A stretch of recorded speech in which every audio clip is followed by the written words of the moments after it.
Hi. So let's have a few concluding thoughts about all these different sampling-based methods that we've talked about. So here's a table that we can use to talk this over a little bit and make some comparisons. So we've got across the columns, we've got our 5 methods that we've talked about now through these set of videos. And then down the rows, we've got a set of characteristics that are interesting. So let's talk this through and just make some comparisons and some extra comments. Ultimately, one of our big motivations in looking beyond just basic Monte Carlo, crude Monte Carlo, is this number of samples issue, right? So that's really probably the number one weakness of Monte Carlo simulation is needing lots of samples. And crude Monte Carlo, just sampling directly from the distribution and evaluating our limit state function doesn't particularly help us there. Important sampling can really help a lot, right? Shifting the sampling distribution into the interesting parts, we can not need as many samples to understand what's going on. Latin hypercube may benefit from that as well. It's about shifting the points where we're taking samples from a little bit. And so we get some benefit there, but not as much as important sampling. The copulas there's more intended for getting dependence in there. Metamodels, it doesn't reduce n, but it might make the function evaluation cheaper because we don't have to call the real function. The very small probabilities of failure, the important sampling helps again because we can shift that sampling distribution into the failure parts and not waste time in the safe parts.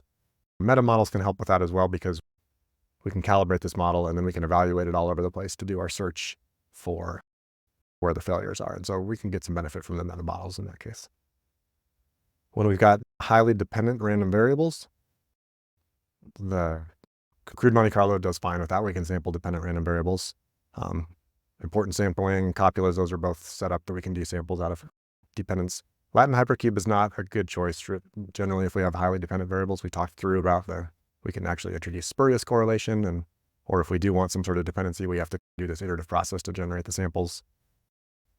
Metamodels is probably not a strength of those dependent random variables because if we have highly dependent random variables, we need to be a little more careful about calibrating that model and making sure we've got some kind of experimental points in the combinations of those input random variables that have high dependency. If we just do kind of brute force calibration and kind of calibrate the model for one random variable and then the other, we may miss some of the spaces of the random variable space that are important to us. And then if we've got these kind of expensive simulations, the important sampling helps just by reducing n. Latin hypercube can help a little bit by reducing n, and then metamodels helps by just replacing that expensive simulation with a cheap simulation from the metamodel. So you can see that the strengths and the limitations of these vary a little bit case by case, but for our circumstances, where reducing n and small probability of failure is probably the most important things,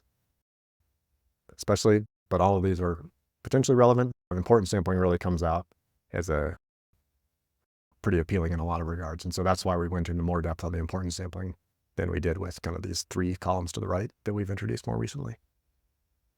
Okay, some other concluding thoughts regarding those 3 columns to the right. The Latin hypercube, we can potentially reduce the number of simulations required, but we've got to watch that correlation issue. Copulas are really designed for getting these highly dependent random variables. If that's an issue that's of importance, copulas can be important. And then metamodels, those are really valuable when I've got an expensive function. The other thing I didn't talk about in that video, but we might as well bring it up here.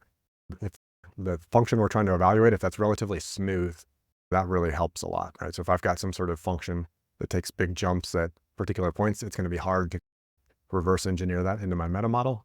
But if the function behaves relatively smoothly, then fitting a function is going to be a lot easier, and this metamodel approach will be much more precise.